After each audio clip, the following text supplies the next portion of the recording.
Convido a igreja que fique de pé. Nós faremos a leitura do Evangelho de João. João 14, 1 a 14. Eu coloquei ali, porque aqui está na nova Almeida atualizada. Ela traz algumas palavras diferentes. Quem puder acompanhar no telão.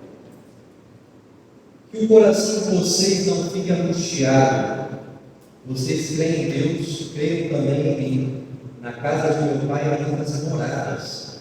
Se não fosse assim, eu já lhes teria dito, pois vou preparar um lugar para vocês. E quando eu for e preparar um lugar, voltarei e os receberei para mim mesmo, para que onde eu sou, vocês estejam também. E vocês conheçam o caminho para onde eu vou. Então, Tomé disse a Jesus: não sabemos para onde o Senhor vai. Como podemos saber o caminho? Jesus respondeu: eu sou o caminho, a verdade e a vida. Ninguém vem ao Pai senão por mim. Se vocês me conhecerem, conhecerão também o meu Pai. E desde agora vocês me conhecem e têm visto. Felipe disse a Jesus: Senhor, mostra-nos o Pai, e isso nos basta. Jesus respondeu: há tanto tempo sou com vocês, Felipe, e você ainda não me conhece. Quem vê a mim vê o Pai. Como é que você diz: mostra-nos o Pai?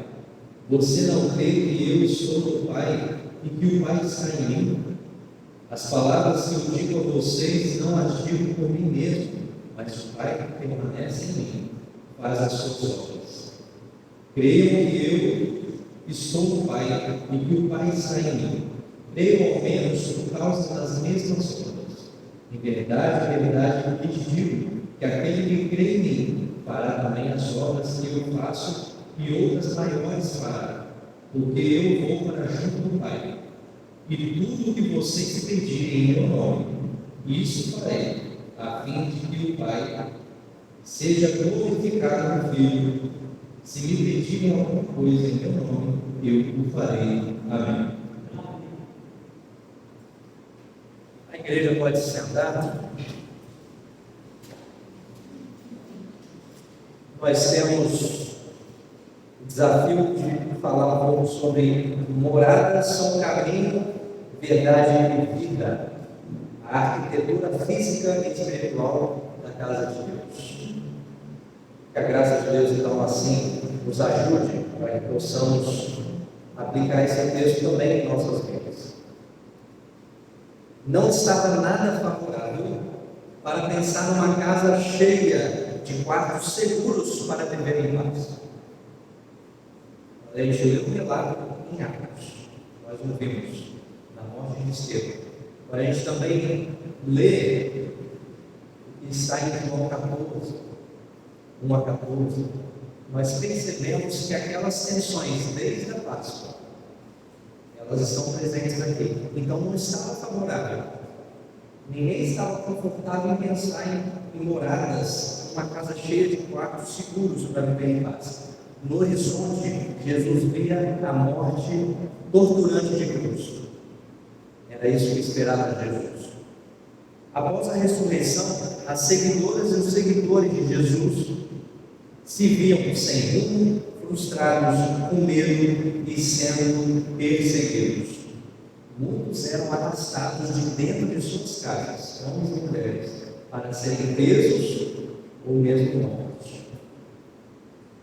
Quem já teve a oportunidade de ler o relato todo, desde o chamado de Filipe, o chamado de Estevão até a sua morte, vai perceber esse drama, essa dificuldade que os seguidores e seguidoras de Jesus estavam vivendo. Aqui, duas pessoas se encontram, Estevão e Paulo, que na verdade ainda era Saulo. Então aqui duas pessoas se encontram, Estevão e Saulo. Estevão diz com coragem que o Altíssimo não habita em casas feitas por mãos humanas, enquanto sua execução é aprovada por Saulo. Essa é uma grande diferença entre essas duas figuras que estão nos relatos, e uma está provando a morte, a outra está defendendo um aspecto da vida, de que Deus não habita templos construídos por mãos humanas, ou, como está no texto, casas. Uma cena se repetia de porta em porta, famílias com fome, porque a sua colheita foi confiscada pelo Império Romano. Isso era comum naquela época. Aliás, comum hoje. Famílias que estão com fome porque aquilo que elas produzem é algo que é tirado delas. É tirado delas. Imagine tentar encontrar alguma paz dentro de casa enquanto o chão de barro está tremendo porque os soldados romanos estão marchando na sua rua. Imagina, essa é a tensão que eles viviam. Não é essa paz com ar-condicionado que nós estamos vivendo. Mas estavam dentro de casa ameaçados, às vezes passando fome, com dificuldades, e as tropas marchando e o chão da casa tremendo. Vocês conseguem imaginar isso? Será que isso dá pânico? Ansiedade? Será que alguém entrava em depressão? É óbvio que as pessoas adoeciam nesse tipo de clima, nesse tipo de atmosfera, nesse contexto, e a gente está respirando quando a gente vai a esses dois textos, um deles Atos, do Evangelho que nós estamos debruçados agora. E não adianta correr para um templo gigantesco, frio e coberto de mármore, no topo da colina, que era o templo de Jerusalém. Não adianta correr para esse templo, pois esse tipo de casa não oferece o menor consolo para quem está prestes a ter a porta arrombada. Quantas pessoas conseguiram refúgio no templo de Jerusalém? Quantas pessoas passando fome conseguiram abrigo e sustento no templo de Jerusalém? Os relatos sempre mostram que aquele templo suntuoso, ele na verdade excluía as pessoas. Então a comunidade vivia aterrorizada, porque Saulo era um lobo brutal derrubando portas de madeira. Portas de madeira. Saulo era como um lobo bruto, aterrorizador, que derrubava portas e arrastava mulheres e homens de dentro de suas casas para serem presos ou mortos. Quem depois quiser ler a sequência, Atos 7, 8, 9, vocês vão ver as atrocidades que Paulo, antes Saulo, cometia. Diante desse contexto aterrorizante, Jesus nos convida a focar na denúncia de Estevão. Estevão faz uma denúncia diante do Sinédrio. E nós lemos, nós ouvimos. Antes de ser morto, ele faz uma denúncia. E ela pode ser respondida na seguinte pergunta: se Deus rejeitou os tijolos, que material ele está usando então para construir a sua casa, ou a sua morada, ou as nossas moradas? Qual é o material? Para respondermos a essa pergunta, temos ao menos duas pistas. E aqui a gente assume o papel de investigadores. A gente precisa conciliar algumas informações para que faça sentido o texto que nós estamos tentando interpretar. Que Jesus não faz nenhuma inovação ao propor que na casa de meu pai há muitas moradas. Ele não está criando nada, não está inventando nada. Porque o bom pastor, ele sabe, ele entende que a casa já existe e não é um templo. A casa de meu pai tem muitas moradas. Essa casa não é um templo, mas ela já existe. Ela não é um templo. E que Jesus, nossa segunda pista, e que Jesus não condiciona a garantia de moradas seguras ao emprego de qualquer tipo de violência. Não é com violência, com grandes exércitos, que Jesus vai conquistar espaço ou edificações, ou conseguir eliminar qualquer adversário para que as moradas agora estejam seguras. Nós, nos dias de hoje, na nossa sociedade, nós requisitamos o poder do Estado, da polícia, para que nós tenhamos algum tipo de segurança. Jesus aqui não fala desse tipo de segurança. Jesus aqui não fala de nenhum tipo de força, de poder violento, para que nós tenhamos moradas seguras para enfrentar Roma ou outras forças opositoras. O Jesus, Deus conosco, oferece um lugar cujas moradas são de dignidade plena, de presença e de encontros reais. E ele sintetiza isso numa frase: eu sou o caminho, a verdade e a vida. Aí reside a paz. É aí que ele começa a mostrar que tipo de construção, que tipo de arquitetura é essa que compõe a casa de Deus. Então, quando Jesus diz, na casa do meu Pai tem muitas moradas, ele está olhando para uma estrutura. E com quem Jesus está falando? Quando ele se dirige para paredes, Jesus está falando com estruturas. Essas estruturas são pessoas, gente. Na casa de meu Pai há muitas moradas. Ele quer dizer que a casa do Pai, que casa é essa? Toda a criação, o nosso planeta, a nossa natureza, toda a criação é a casa do Pai. E nessa casa há muitas moradas. Essas muitas moradas são então os seres humanos. Não são paredes, não são templos construídos com tijolos, com mármore, paredes frias. Essas moradas, na grande casa de Deus, são os seres humanos, homens, mulheres, crianças, idosos. Quer dizer que Deus veio morar no coração do ser humano, assim como nós moramos no coração de Deus. Não é isso? Ou Deus veio morar numa casinha, ou num casarão, ou em um lugar feito para aprisionar?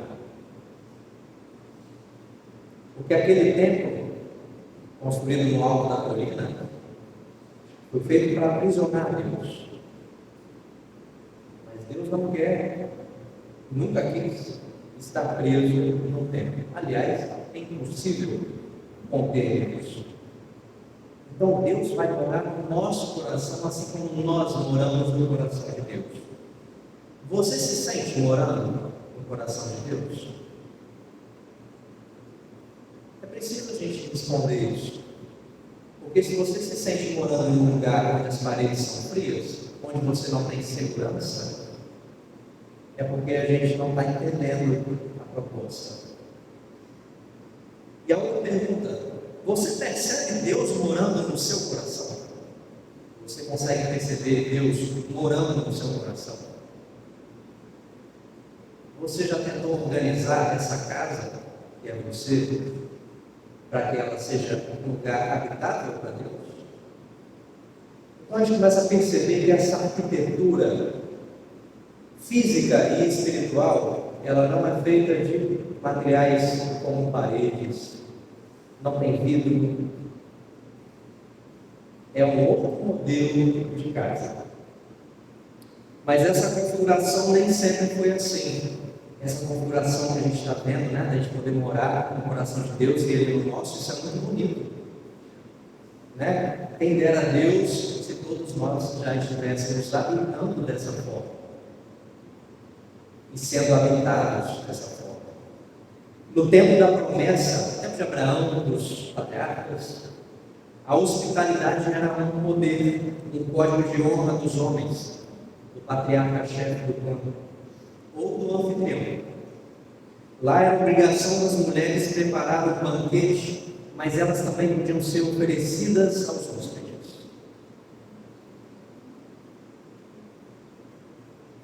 Ou podiam ser também oferecidas quando apareciam opressores, como Saulo, que batia na porta. Pessoas queriam se aproveitar de outras pessoas, normalmente os homens, os anfitriões, e se ofereciam às mulheres da casa para que eles não abusassem dos homens. Isso não é a habitação de Deus. Não é. Pois esse era o contexto da época da promessa, lá da primeira aliança. Porque precisava proteger a honra do hóspede, do homem. O tabernáculo dá forma física e estrutural a esse poder e privilégio dos homens, separando as mulheres do acesso ao sagrado, que podiam servir na entrada do tabernáculo, não lá dentro. Serviços domésticos. Essa não é a habitação de Deus. E a gente vai ver que quando Jesus morre, o véu se rasga. E todo mundo tem acesso ao sagrado. Então o tabernáculo também não é. Porque como essas mulheres que só podiam ficar na entrada, estavam também marginalizadas. Os incircuncisos e os doentes. As mulheres eram também na categoria de pessoas também limpas. E o templo, esse que Salomão sonhou e realizou, e que depois foi reformado por Herodes, junto a Jerusalém,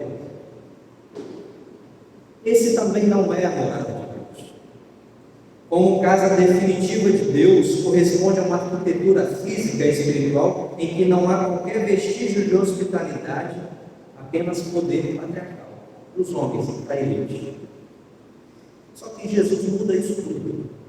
Como disse, o véu se rasgou. A gente vai ver tanto na casa de Marta, quanto nas primeiras comunidades, mulheres ofertando o dom da hospitalidade, porém não obrigadas a preservar a honra de homens, mas com um ato de amor, com cuidado intencional. E tem muitas mulheres fazendo isso. Isso é ótimo, porque mostra que Deus não habita nesses modelos de templos onde homens dominam, mas habita em modelos onde há liberdade, onde as pessoas podem ser quem elas são. E aqui indo para a nossa conclusão. João 14, 1 a 14, coloca Deus e a humanidade no mesmo plano existencial, de encontro, convivência, autonomia e solidariedade, mais do que a espiritualidade do tabernáculo, que era até bonita, uma liturgia bonita. Mais do que isso, era o encontro debaixo da palmeira de Débora, ao abrigo da sombra e o ar fresco, para conversar e superar dificuldades, partilhar alegrias e anunciar boas novas. Nós vamos pouco lá no livro de Juízes para olhar para aquela Débora e conversar com as pessoas debaixo de uma árvore, para resolver problemas. Não poder fazer um toma lá da cá, como o templo fazia, onde as pessoas só podiam ter acesso dependendo do poder aquisitivo, dependendo da influência. Não, debaixo daquela palmeira, Débora conversava com as pessoas e resolvia questões e se alegrava. É muito diferente. Esse é um templo ao ar livre. Onde estão as nossas palmeiras hoje? São os cafés da manhã comunitários que nós fazemos. Tempo de conversa. A reverenda Helena sempre fala. Eu acho que a gente não precisa nem ter escola dominical. Porque ali a gente bebe de outras fontes, uns dos outros. É um templo, né? O café da manhã comunitário é um templo, onde Deus habita e nós habitamos Deus. Ou grupos de apoio para dividir o peso das ansiedades reais de hoje. Quais são as ansiedades reais de hoje? Antes, as pessoas utilizavam cartas ou telefonemas e esperavam uma resposta havia um tempo. Hoje, se não responder no WhatsApp em menos de 30 segundos, eu fico ansioso. Eu posso entrar em depressão, porque eu não recebi uma resposta. Nós pegamos um tempo de um dia e colocamos em 30 segundos. Isso não é templo. Não é. Deus não habita nesse espacinho de velocidade louca que a gente quer de ansiedade. Deus não habita na ansiedade. Não é possível que a gente ache que Deus habite na ansiedade de alguém. Não habita. E nós também não temos condições de habitar no coração de Deus com ansiedade. Claro, Ele está conosco, nos acolhendo para cuidar de nós. Mas essa não é a casa dele.